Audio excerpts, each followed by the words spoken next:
প্রতিদিন কত স্বপ্ন দেখি যে ঘুমিয়ে পড়ার পরে ভাই রোজ দেখে মস্ত ড্রাগন ঘুরে বেড়াচ্ছে ঘরে।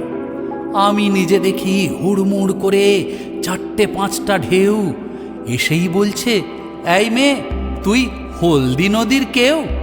ভাইটা বলেছে, ও আমার দিদি, আমি তো দিদির ভাই, ঘুমের ভেতর ঘেঁটে দিলি তুই আস্ত স্বপ্নটাই। কখন হঠাৎ যুদ্ধ দেখছি, 3টে ডাইনোসরে ভাইয়ের হাতটা জাপটে ধরেছি, ভয়েই যাচ্ছি মরে। আজ রাতে কেন একই স্বপ্ন দেখলাম ভাই বোনে, গেরুয়া ও সাদা সবুজ রঙেরা স্পষ্ট পড়েছে মনে। মেঝের উপর বসেই ওকে জড়িয়ে ধরল দেখি, 3টে রঙই মিলে মিশে গেল এক কাপড়েই। কি? ভাইটা বলল, চুপ কর দিদি, চিন্তা নেই রে অত, রং চেনানোর পরীক্ষা এটাই, সহজ জিকের মতো।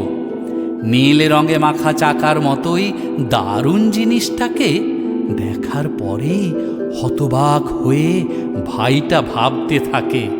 ওই চাকাখানা বসলো অমনি সাদার মধ্যিখানে। ভাইটা বলল, বল না রে দিদি, কি বা এটার মানে? স্বপ্নে তখন চেঁচিয়ে বলছি, আয় না আমার পাশে।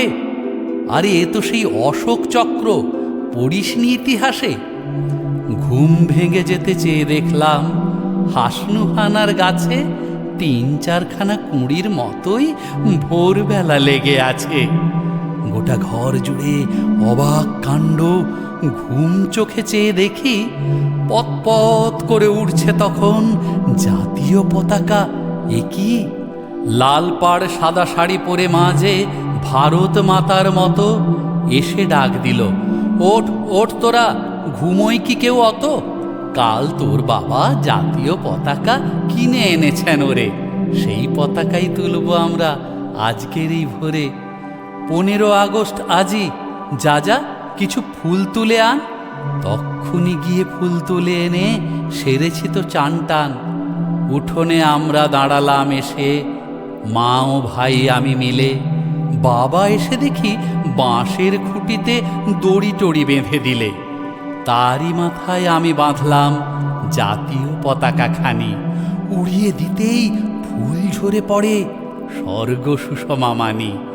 চারদিকে ওই আকাশে বাতাসে কি যে আনন্দ ঝরে।